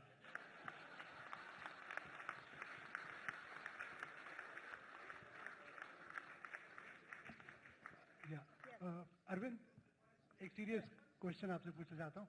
आप हमेशा करप्शन हटाने की बात करते हैं, एक राष्ट्रीय नेता, अब आप प्राइम मिनिस्टर की दौड़ में भी हैं। अगर आपका फॉरेन पॉलिसी पे क्या आपका आउटलुक है? पाकिस्तान, अगर आप प्रधानमंत्री बन जाए, पाकिस्तान के साथ कैसे रिश्ते चाहेंगे, चाइना के साथ कैसे रहेंगे? क्यों ऐसा किया कि आपने आते ही एफडीआई जो रिटेल में थी, जो एक जो लिबरल इकोनॉमिक पॉलिसी है जो भारत की, उसके लिए अच्छी कही जाती है, कि आपने उसको स्क्रैप करने का आदेश दिया और कहा कि दिल्ली में एफडीआई इम्प्लीमेंट नहीं होगी। तो ये हम लोग को बताएं कि आपका वर्ल्ड व्यू क्या होगा, फॉरेन पॉलिसी भी आप क्या करेंगे अगर आप प्रधानमंत्री बन जाए तो? हमारे दुनिया के सभी देशों के साथ शांतिपूर्ण और भाईचारे के रिलेशंस होने चाहिए, लेकिन बराबरी के स्तर पे होने चाहिए। किसी को हम अपने से ऊपर ना समझें और किसी को हम अपने से छोटा ना समझें। जहां तक एफडीआई इन रिटेल का सवाल है, हमें यह कहा गया कि रिटेल में एफडीआई के आने से रोजगार बढ़ता है, फार्मर को बेटर प्राइस मिलता है, कंज्यूमर को बेटर प्राइस मिलता है, कोल्ड स्टोरेज चेन्स आ जाती हैं। हमने कई देशों में स्टडी किया। एफडीआई इन रिटेल कोई नई चीज तो है नहीं, बहुत सारे देशों में पहले से भी है। हमने कई देशों को स्टडी किया तो पता चला कि ऐसा तो कुछ भी नहीं होता, उल्टे रोजगार बहुत ज्यादा कम होता है, बेरोजगारी बहुत ज्यादा बढ़ जाती है। That is what the evidence shows. तो इसलिए हमने ये निर्णय लिया। लेकिन फिर भी मेरे पास कई बड़े बड़े इकोनॉमिस्ट्स आए उसके बाद, और उन्होंने मुझसे इस बारे में चर्चा की। मैंने उनको कहा, मैंने कहा आप मुझे 5 कंट्रीज का एग्जाम्पल दे दीजिए जहां पे फार्मर्स को बेटर प्राइस मिला हो, रोजगार बढ़ गया हो, कोल्ड स्टोरेज चेन्स इन्होंने गांव गांव में बनाई हो। मैंने कहा हम रिवर्स कर देंगे। No one got back to me. मेरा अपना ये कहना है, let us not look at anything from ideological perspective. हम सारे लोग पढ़े लिखे लोग हैं, एविडेंस बेस्ड डिसीजन लेते हैं। ये कहा जा रहा है कि अगर आज मान लीजिए पंजाब के एक गांव में कोई मक्की पैदा होती है, वो मान लीजिए 5 रुपए किलो पैदा हो, 3 रुपए किलो पैदा होती है, और दिल्ली में पहुंचते पहुंचते वो 100 रुपए किलो हो जाती है। बीच में 4 लोग उसमें ट्रेडर्स हैं इन्वॉल्व। उन 4 लोग, अब ये कहा जा रहा है ये 4 लोग मिडलमैन हैं। वॉलमार्ट आएगा तो इन 4 को खत्म कर देगा, मिडलमैन को, और वो किसान को जाके कहेगा देखो 97 रुपीज का जो प्रॉफिट है ना, ये बहुत ज्यादा है, मुझसे पचता नहीं है, look I will give you 5 rupees and not 3 rupees. ऐसा कहेगा क्या वॉलमार्ट? ऐसा तो नहीं कहेगा। वो 3 रुपए की जगह और 2 रुपए देगा उसको, मोनोपोलिस्टिक हो जाएगा। वो 3 रुपए की जगह 1 रुपया देगा उसको। फिर वो कह रहे हैं कि वो वॉलमार्ट दिल्ली आएगा और कस्टमर को कहेगा लुक 97 रुपीज बहुत ज्यादा प्रॉफिट है, मुझसे पच नहीं रहे, मैं आपको 100 रुपए की जगह 95 रुपए का दे दूं। ऐसा तो नहीं कहेगा। वो कंपटीशन खत्म करेगा, और कंपटीशन खत्म करके वो 100 रुपए का 105 रुपए में देगा। सर वो यहां पे समाज सेवा करने के लिए तो नहीं आ रहे। तो मेरा ये कहना है कि आप हमें एविडेंस दे दीजिए। अगर एविडेंस है, we will reverse our decisions, but let us talk on evidence basis, on logical basis, rather than just saying that FDI is good in everything, this is good in everything. वो वाला एक जो है वो ideological based हो जाता है, वो ठीक नहीं है। हमें एक एक सेक्टर बाय सेक्टर चर्चा करते हैं, डिस्कशन करते हैं। डिस्कशन में जो चीज अच्छी नहीं, जैसा मैंने बार बार कहा, कई लोग मुझसे पूछा आप लेफ्टिस्ट हो क्या, आप राइटिस्ट हो क्या? हमने कहा जी ये लेफ्टिज्म और राइटिज्म में जिंदगी नहीं चलती, प्रैक्टिकली चलती है। कोई भी, ना हम लेफ्टिस्ट है ना हम राइटिस्ट है, हमारी समस्याएं हैं। अगर वो समस्याएं का हमें कैपिटलिज्म में समाधान मिल जाता है, कैपिटलिज्म में से ले लेते हैं। अगर लेफ्ट में से मिल जाता है, लेफ्ट में से ले लेते हैं। Let's debate. एक सवाल पूछना चाहूंगी। पाकिस्तान के इशू पे आपने ज्यादा नहीं बोला, प्रॉब्लमैटिक रिलेशनशिप है, क्या आप बिलीव करते हैं कि दोस्ती का हाथ बढ़ाना चाहिए? दोस्ती का हाथ सबसे बढ़ाना चाहिए, पाकिस्तान से सबसे बढ़ाना चाहिए दोस्ती का हाथ। दूसरा सवाल पूछूंगी, टाइम भी जा रहा है। अरविंद केजरीवाल ने क्या क्या मिस्टेक्स की हैं? What are the mistakes that you have made ever since you became a politician? अब पहले बताते मैं सोच के आता। अचानक आपने पूछा, अभी अचानक याद नहीं आ रहा मुझे। कोई गलती नहीं की? गलतियां बहुत की हैं। नहीं ऐसा नहीं है, गलतियां बहुत की हैं। हर आदमी गलती करता है, रिफ्लेक्ट करता है, इंट्रोस्पेक्ट करता है, लेकिन अचानक कुछ याद नहीं आ रहा। और एक और सवाल पूछूंगी, इंतजार कर रही हूँ। यस राहुल। अरविंद केजरीवाल, आप डंके की चोट पर दुनिया जहां से सवाल पूछते हैं, आपका हर सवाल 100% सच होता है, बाकी पूरी दुनिया भ्रष्ट रहती है। आप जब मुख्यमंत्री थे, एक इन्वेस्टिगेशन हुआ, आपके एक मंत्री थे सोमनाथ भारती, दुनिया का एक बड़ा इंटरनेट स्कैम था। उस इंटरनेट स्कैम में टॉपसाइट्स नाम की कंपनी थी, उस कंपनी का वेबसाइट पर मालिक का नाम सोमनाथ भारती था, रजिस्ट्रार का नाम सोमनाथ भारती था, एडमिनिस्ट्रेटर का नाम सोमनाथ भारती था, फाइनेंस कॉन्टैक्ट का नाम सोमनाथ भारती था। और सवाल खड़ा हुआ कि सोमनाथ भारती का स्कैम वाली कंपनी से क्या सवाल। उस वक्त पर आम आदमी पार्टी ने कहा कि हमने सोमनाथ भारती से पूछ लिया है और सोमनाथ भारती का कहना है कि उनका इस कंपनी से कोई लेना देना नहीं। जब भी आप रॉबर्ट वाड्रा पर, अदानी पर, मुकेश अंबानी पर सवाल खड़ा करते हैं, आप चाहते हैं कि फौरन एक कमीशन ऑफ इंक्वायरी बैठ जाए, कि सुप्रीम कोर्ट उसकी जांच करे, कि पुलिस उसकी जांच करे। लेकिन जब आपके एक साथी पर सवाल पूछा गया तो आपने कहा कि नहीं, हमने उनसे पूछ लिया। उन्होंने कहा कि उनके एक एसोसिएट ने उनकी पहचान का गलत इस्तेमाल किया, इस वजह से उनका नाम उस कंपनी पर आ गया। आरोप का खंडन नहीं किया गया, यह कहा गया महज कि उस एसोसिएट ने उनकी कंपनी का गलत इस्तेमाल किया। लेकिन चूंकि खबर इंडिया टुडे ग्रुप पर चली थी, आज तक पर चली थी, हेडलाइंस टुडे पर चली थी, हमने और पड़ताल की। हम अमेरिका में रजिस्ट्रार ऑफ कंपनीज में गए, वहां से हमने दस्तावेज निकलवाए। ये पूछा कि क्या केवल नाम इंटरनेट पर था या इसके आगे की बात है। वो दस्तावेज हमारे साथ हैं, आप चाहें हम आपको दिखा देंगे। इसके बाद उन दस्तावेजों को जब देखा गया फिजिकल कॉपी, तो टॉपसाइट्स नाम की कंपनी में हस्ताक्षर, दस्तखत आपके साथी सोमनाथ भारती के हैं। न केवल नाम था, उस पर हस्ताक्षर हैं उनके, और ये डॉक्यूमेंट हमारे पास है। ये डॉक्यूमेंट मैं आपको जरूर दिखाऊंगा। मेरा सवाल आपसे यह है कि आप दुनिया को पाठ तो खूब पढ़ाते हो, लेकिन जब आपसे सवाल पूछे जाते हैं ऐसा लगता है कि साम सूंघ गया अरविंद केजरीवाल को, साम सूंघ गया आम आदमी पार्टी को। ऐसा क्यों होता है कि आप मानते हो कि बाकी सब भ्रष्ट हैं, ईमानदारी का जो पहनावा है वो सिर्फ और सिर्फ आप पर है। और सोमनाथ भारती पर जब सवाल पूछे गए, आपने जैसे बाकियों से कहा कि जांच करा लीजिए, आपने वो पैमाना खुद अपने ऊपर क्यों नहीं अपनाया? अरे जांच होनी चाहिए। जब आपको मौका मिला तब आपने जांच क्यों नहीं कराई? आज आप मुख्यमंत्री नहीं हैं, आज आप ये कह रहे हैं, बड़ा आसान है आपके लिए कहना, बड़ी वाजिब सी बात है। जब आपके पास मौका था, people are judged by what they do when they're in power, not what they say when they're in opposition, Arvind. When you had an opportunity, you did not take that opportunity. You reacted in exactly the same fashion as the BJP and the Congress. You want to tell the people of India that you are different when you had the opportunity to be the difference. You developed cold feet, Arvind. आपने मेरे को कोई कागज ही नहीं भेजे। अब अगर आप ये सोचो मैं आपके सारे प्रोग्राम बैठ के देखता हूं, सर मैं तो आपके प्रोग्राम देखता नहीं, इंटरेस्टिंग नहीं होते, फ्रैंकली बुरा मत मानिए। नरेंद्र मोदी भी ये कहते हैं, रॉबर्ट वाड्रा भी ये कहते हैं। ये बड़ा एक आसान जवाब है। आप कागज तो भेज दो। नहीं, कागज तो हम आपको भेजने को तैयार हैं। आप ये सोचो मैं आपके प्रोग्राम देख के और सुओ मोटो सब कुछ, आप कागज भेज दो। आपके जो साथी हैं उन्होंने दस्तावेज मांगे, उन्हें तमाम दस्तावेज दिए गए, और उसके बावजूद उन्होंने कहा नहीं नहीं, हमने पूछ लिया है सोमनाथ भारती से। सोमनाथ भारती का कहना है कि उसका उस कंपनी से कोई लेना देना नहीं। हस्ताक्षर हैं, दस्तखत हैं आपके साथी के, और जो पैमाना आप दूसरों पर फिट करते हो, कभी कभी शायद वही पैमाना अपने पर भी फिट कर लेना चाहिए। अरविंद, ठीक है sir.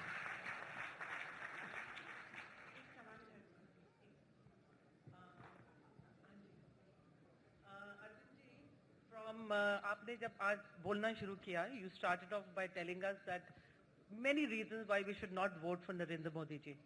Fair enough. Next question was asked as, what would you like to be? Would you like to rule the country? Would you like to be the Prime Minister, Chief Minister? You said no. So obviously there's major confusion. You don't want us to vote for him. You don't want to be in power. How do you think all these problems like corruption, etc. are going to be solved? Sir, I don't have easy answer to that. But then there has to be some solution, right? I know. There is a severe leadership crisis in this country. The choices that we have are not right. मैंने तो आपके सामने जो मेरे सामने तथ्य आए गुजरात में घूमने के बाद वो रख दिए। मर्जी आप लोगों की है, मर्जी इस देश के लोगों की है, और देश काफी सीवियर क्राइसिस से गुजर रहा है। इस चीज को हम लोगों को समझना पड़ेगा। अगर अभी भी हमें लगता है कि this person or this person is good, we might go and vote for them. No, it sounds easy. I know, but I don't have an answer to that. But who do we vote then? Obviously, Mr. Narendra Modi is the choice we have, who's telling us what good he is doing. You're telling us what he is not doing well, but you're not telling us that you're willing to stand there and fight for everything. You're just telling us, okay guys, don't vote for him. What do we do now? No, Aam Aadmi Party is a choice. No, but मैं प्रधानमंत्री बनूंगा, मैं प्रधानमंत्री नहीं बनूंगा, that is not important. It's important because decisions are made right there. नहीं, decisions are made, लेकिन दिल्ली के जब चुनाव हुए थे, दिल्ली के चुनाव हम लोगों ने नहीं लड़े थे। 28 सीट जो आई हैं, वो 28 सीट दिल्ली के लोगों के गुस्से का इजहार है। दिल्ली के लोग गुस्सा थे, दिल्ली के लोग नाराज थे, दिल्ली के लोगों में दर्द था। जितना ज्यादा वो दर्द था उतनी ज्यादा सीटें आई हैं और वहां से लीडरशिप निकलती है। आप 121 करोड़ लोगों पे विश्वास रखो, कोई ना कोई लीडर निकल के आएगा। But sir, you should be willing to say, okay, I'm ready to get into the field, vote for me, and I'm not in prime minister. I'm not in prime minister's race. Neither do I have an ambition for सवाल that. पूछना चाहती हूँ। आपने कहा कि 8 दिसंबर को एक करिश्मा हुआ जिससे आम आदमी पार्टी आई, आम लोगों की जनता, आम आदमी की सरकार आई, और फिर 49 डेज के बाद आपने इस्तीफा दे दिया। उसके आपने बहुत जवाब दिए हैं, क्यों दिया। मैं ये जानना चाहती हूँ कि अब जब आप लोकसभा इलेक्शंस में आम आदमी पार्टी आ रही है, तो क्या अश्योरेंस आप एक आम आदमी को देंगे कि फिर से जब नेक्स्ट बिग हर्डल आपके सामने आया आप सत्ता नहीं छोड़ देंगे? क्या अश्योरेंस देंगे? क्यों नहीं छोड़ देंगे? लाल बहादुर शास्त्री रेलवे मिनिस्टर थे, ट्रेन का एक्सीडेंट हुआ, उन्होंने इस्तीफा दिया था उसूलों के ऊपर। सरकार कुर्सी से चिपकना जो है वो अच्छी चीज नहीं है, ये हमारी संस्कृति नहीं सिखाती है। तो आप समझते हमारी हैं कि संस्कृति, एक मिनट, ये स्टेबिलिटी के नाम पे मैंने corruption हो रहा हर्डल है। की बात की, क्राइसिस की बात नहीं की, हर्डल की बात की। वो हर्डल नहीं था। अगर इस देश से भ्रष्टाचार दूर करने के लिए दोनों पार्टियां इकट्ठी हो गई और वो अगर हमें लोकपाल बिल पास नहीं करने देंगी तो हम सरकार से चिपकने के लिए नहीं गए थे। लोकपाल बिल के लिए देश को भ्रष्टाचार से बचाने के लिए 100 मुख्यमंत्री की कुर्सियां कुर्बान। पर आप कोशिश कर सकते थे, पहली सिचुएशन तो लेके आपने छोड़ दिया। तो जी इतना ही होता है, 40 सीट दो, देखो गवर्न करके दिखाएंगे। आपको लगता है 28 सीटों से तो इतना ही चलता है। Yes, go ahead. Hello, Mr. Kejriwal. Mr. Kejriwal. Oh, Yeah. till the mic comes to you, I'll just allow the gentleman. I would like to ask you a question. Without the mic, I wouldn't want to come to you. Just 2 minutes. Yes. See, you have been going on talking about how we should not vote for Narendra Modi or Rahul Gandhi or XYZ because of various reasons. As the lady asked earlier, I would like to ask you, you've said you don't want to be the Prime Minister. So who do you think, we would like to know for once, instead of all the negativity, can you tell us positively who you would like to see as the Prime Minister of this country? I said I really don't have an answer. I wish I had an answer. The country is passing through a crisis. Kindly try to understand that. और जहां तक मुझे लगता है ये वाली Lok Sabha highly fractured Lok Sabha होगी। देश के अंदर समुद्र मंथन चल रहा है, बहुत सीवियर क्राइसिस चल रहा है। ये वाली लोकसभा एक ट्रांजिशन होगा, अगली लोकसभा स्टेबल हो सकती है, ऐसा मेरा मन कहता है। The gentleman here. I have only a one-line question for you. आप ऑडिट कर सकते हैं कि आप गवर्न कर सकते हैं? सर दोनों चीजें जरूरी होती हैं, दोनों चीजें जरूरी होती हैं। और मुझे नहीं पता आप गवर्नेंस किसको कहते हैं। जो बार बार कहा जा रहा है गवर्नेंस नहीं आती, गवर्नेंस नहीं आती, गवर्नेंस नहीं आती। सर बिजली के दाम आप अगर पेन पेपर है तो लिख लीजिए, नोट कर लीजिए, और फिर मैं आपसे पूछना चाहता हूं ये गवर्नेंस किस बला का नाम है। बिजली के दाम हम लोगों ने दिल्ली में आधे किए, पानी का 650 लीटर तक का पानी हम लोगों ने गरीबों का और मिडिल क्लास का हमने माफ किया। सीएजी का बिजली कंपनियों का ऑडिट शीला दीक्षित जी कितने सालों से कह रही थी नहीं हो सकता, नहीं हो सकता, हमने 5 दिनों के अंदर बिजली कंपनियों का ऑडिट ऑर्डर किया। सिख दंगों के एसआईटी का हम लोगों ने गठन किया। 987 सरकारी स्कूल है सर, उन सारे सरकारी स्कूलों का इंफ्रास्ट्रक्चर डेफिशिएंसी का हमने प्लान बनाया था कि किस स्कूल में डेस्क की कमी है, किताबों की कमी है, लेडीज टॉयलेट नहीं है, पानी की कमी है, और वो सारा इंफ्रास्ट्रक्चर हम लोग देने की तैयारी कर रहे थे। उसके बाद भ्रष्टाचार के अंदर भारी कमी आई, पुलिस वालों ने पैसे लेने बंद कर दिए, सरकारी अस्पतालों में दवाइयां मिलने लग गई, ट्रांसपोर्ट डिपार्टमेंट से दलाल भाग गए। सर 49 दिन ही तो थे हम लोग। अगर ये गवर्नेंस नहीं होती तो गवर्नेंस क्या होती है, मैं ये समझना चाहता हूं। राजस्थान में भी सरकार आई थी, छत्तीसगढ़ में भी हमारे साथ सरकार बनी थी, मध्य प्रदेश में भी सरकार बनी थी। अभी तक उनके सेलिब्रेशन भी पूरे नहीं हुए थे 49 दिन के अंदर, तो अभी तक लड्डू बट रहे थे वहां पे। 49 दिन के अंदर हमने इतने काम करके दिखाए थे। चैलेंज करता हूं मैं आपको, आजादी के बाद से उठा लीजिए सारी सरकारें और एक भी सरकार मुझे बता दीजिए जिसने 49 दिन के अंदर इतने काम करके दिखाए हो। अगर मैं भी 1000 करोड़ रुपए का स्कैम कर लेता, थोड़े पैसे बीजेपी वालों पे फेंक देता, थोड़े कांग्रेस पे फेंक देता और थोड़े मीडिया वालों को खिला देता। सारे कहते बड़ा अच्छा मुख्यमंत्री है जी, बड़ा अच्छा मुख्यमंत्री है, बड़ी अच्छी गवर्नेंस करनी आती है। मेरे माँ बाप ने मेरे को ये सब करना नहीं सिखाया सर। इतनी गवर्नेंस आती है हमको, ऐसी राजा वाली गवर्नेंस, येडियुरप्पा वाली गवर्नेंस और ये सारी गवर्नेंस हमको नहीं आती सर। अरविंद जी, आप बहुत गुस्सा रखते हैं, बट अरविंद जी, आपको Arvind ji, Maruk, yeah. I'll continue the question on that. I'll just come back to you.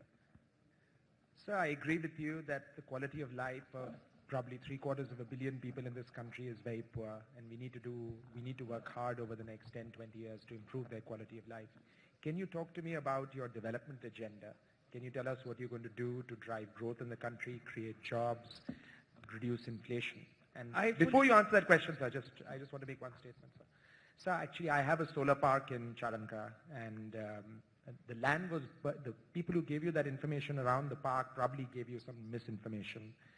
We bought land in that park. We bought about 250 acres in that park for about 17 lakhs an acre.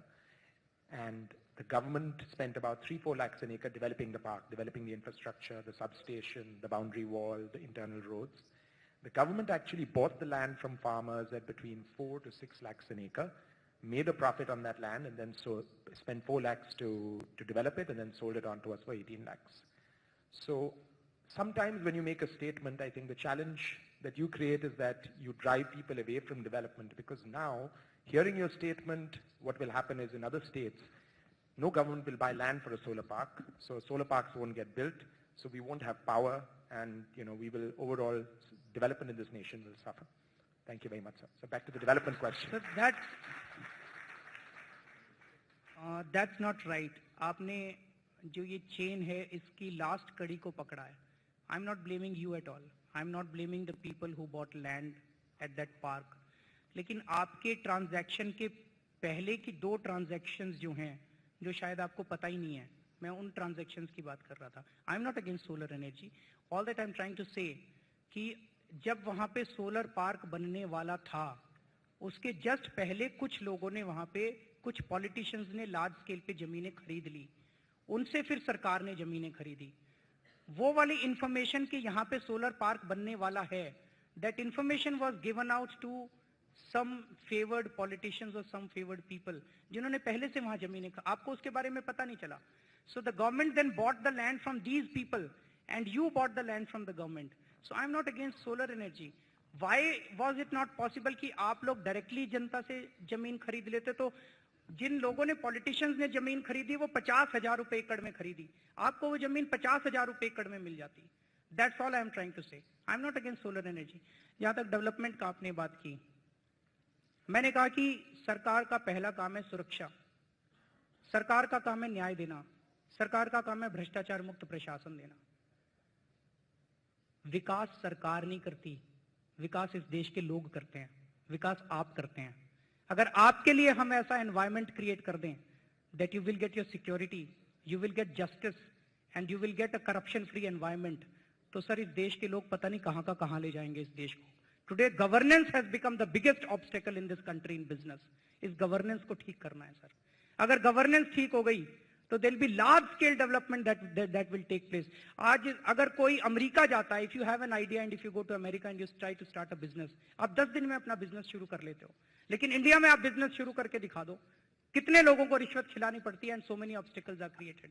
We want to change that. We want to provide an honest environment to the people of this country. और अगर business flourish होगा, industry flourish होगी, तो jobs will be created in large scale.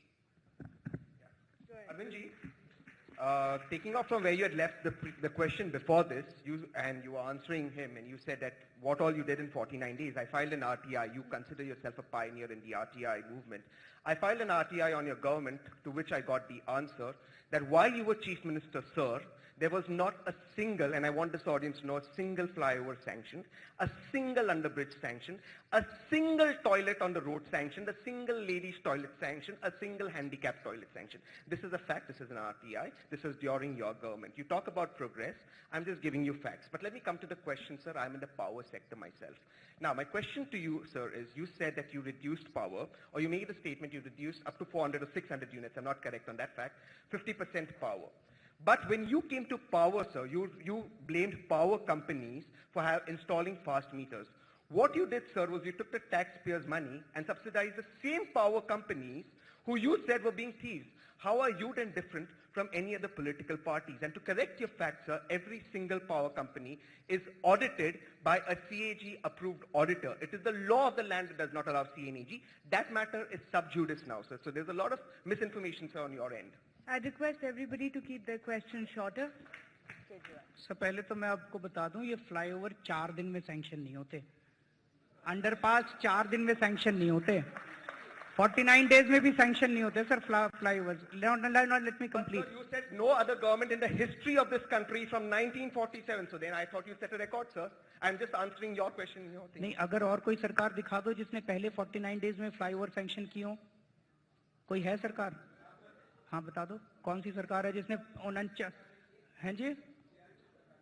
Sheila Dikshit ने पहले 49 दिन में जब वो बनी थी तब उन्होंने फ्लाईओवर सैंक्शन कर दिए थे. 15 साल में आए हैं सर. सर 15 साल में 63 फ्लाईओवर बने हैं. आप कैलकुलेट कर लो 15 साल में 63 फ्लाईओवर का क्या एवरेज निकलता है. और दूसरा जहां तक सीएजी ऑडिट का सवाल है, ये आपको किसने कह दिया कि प्राइवेट कंपनीज का सीएजी ऑडिट नहीं हो सकता? जो मैटर आप सब्जुडिस बोल रहे हो उसमें हाई कोर्ट ने स्टे ऑर्डर नहीं लगाया था. जब हम आए 5 साल से ये कहा जा रहा था कि हाई कोर्ट का स्टे ऑर्डर है, हाई कोर्ट का स्टे ऑर्डर है, झूठ बोला जा रहा था. जब मैंने फाइल देखी उसमें स्टे ऑर्डर नहीं था. हमने सीएजी का ऑडिट ऑर्डर कर दिया. ये कंपनियां सीएजी ऑडिट के खिलाफ गई हाई कोर्ट के अंदर. हाई कोर्ट ने सीएजी के ऊपर स्टे लगाने से मना कर दिया. तो अब हमारे फेवर में ऑर्डर आ चुका है सर. सीएजी का ऑडिट चल रहा है. Now CAG has told the high court कि ये कंपनियां रिकॉर्ड नहीं दे. अच्छा चलिए छोड़िए सारी बातों को. मैं आपसे पूछना चाहता हूं, अगर ये कंपनियां ईमानदार है, इनको ऑडिट कराने में क्या दिक्कत हो रही है? कुछ ना कुछ तो दाल में काला है. किससे ऑडिट होता है? तो सीएजी से ही डायरेक्टली ऑडिट करा दो ना. क्या दिक्कत क्या है सर? स्पेशलाइज्ड ऑडिट तो सीएजी बहुत करती है सर. सीएजी बहुत स्पेशलाइज्ड ऑडिट करती है. आप चिंता क्यों करते हो? Tehseen Poonawalla is from the Congress, so he's supporter, so he's asking pointed questions. Go ahead. Let's go on to the next question now, please. Gaurav wants to ask a question after that, please. Mr. Kejriwal. Kejriwal, the impression one gets that you have scant your respect for rules, procedures and statutory provisions. Though nobody was opposed to your Jan Lokpal bill, neither the BJP nor the Congress, and they said so publicly. The established procedure was that it has to be, you have to refer it to the Lieutenant Governor. He has to, and then it has to be taken into cognizance by the legislature. But you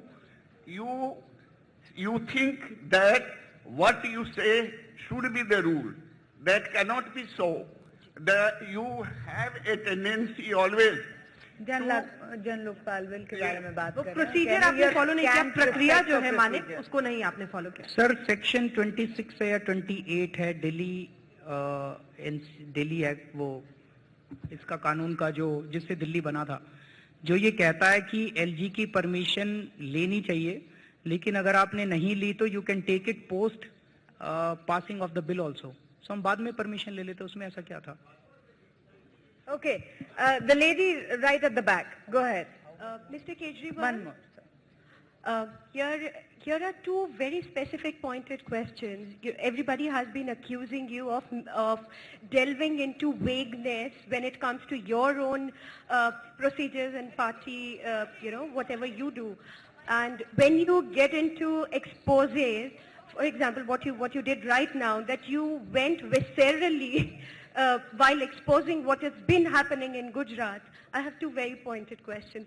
Why is it that you propose that there should be some amount of reservation for the Delhi residents in Delhi University? Since I teach in Delhi University and I found it really obnoxious, because it is a central university and not a state university. And the other thing was, we're running short of time. Let's just restrict it to one question, please.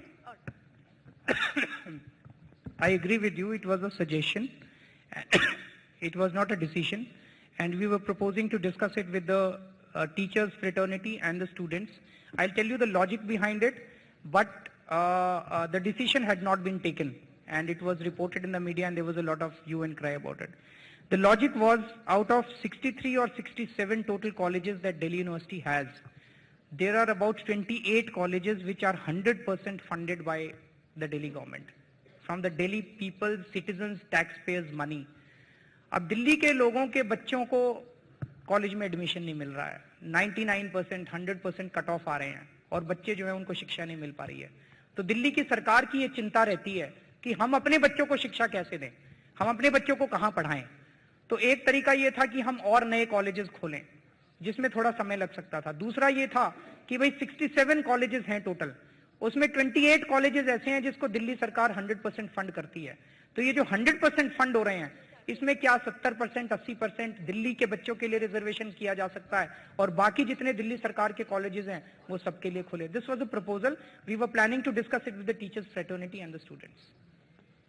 I'm afraid we're completely running out of time, but just have time for one last question, which is open to everybody.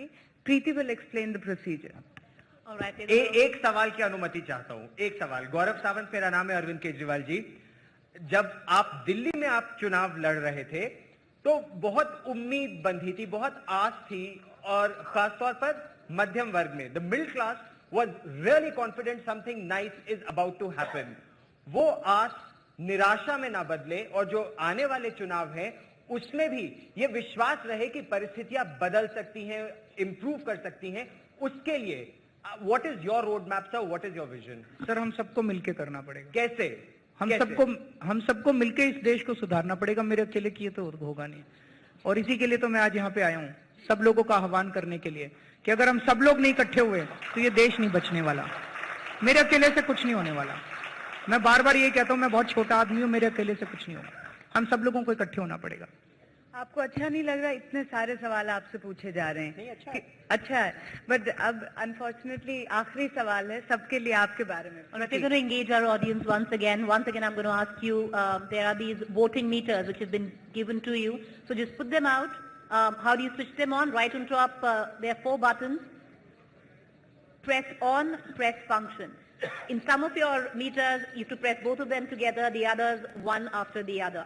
After that, you'd be given 4 options. Whichever option that you want to go with, you can press that. So let's have the question for this session. Who do you think is Arvind Kejriwal? A, activist. B, politician. C, anarchist. D, what he says he is, an Aam Aadmi. All right, so do pick your choice. And do not forget to press OK, which is right on the right-hand side of your screen, if you can see that. And press OK, otherwise your vote will not register. All right, your time begins now. We're going to tabulate the results, and in exactly less than a minute, we are going to showcase them right here where you have the question. So in case some of you are having trouble, once again, let me tell you, switch your voting meters on. There are 4 buttons right on top. Press on, press function, which is on the bottom left, together. And some of you might have to do it one at a time. Then pick your option, A, B, C, D, whichever one you think is fit, and then press OK. All right, we've got the countdown going.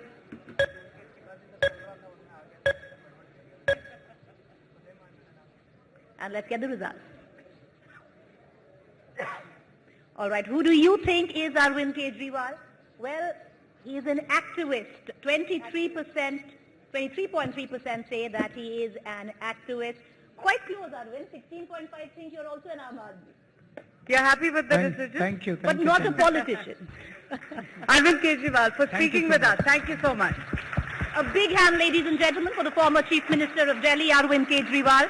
I would like to take this opportunity to call upon Mrs. Birla, Chairperson, Aditya Birla Center for Community Initiative and Rural Development, to come up on stage and present Mr. Arvind Kejriwal with a small token of our appreciation.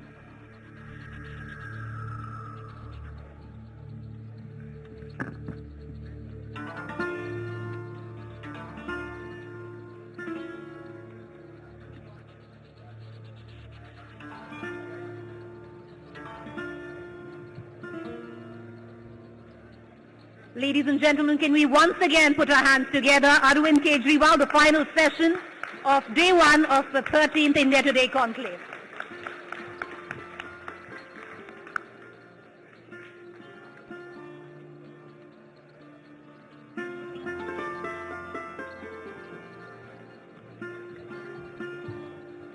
All right, with that, we've come to the end of day one of the 13th edition of the India Today conclave.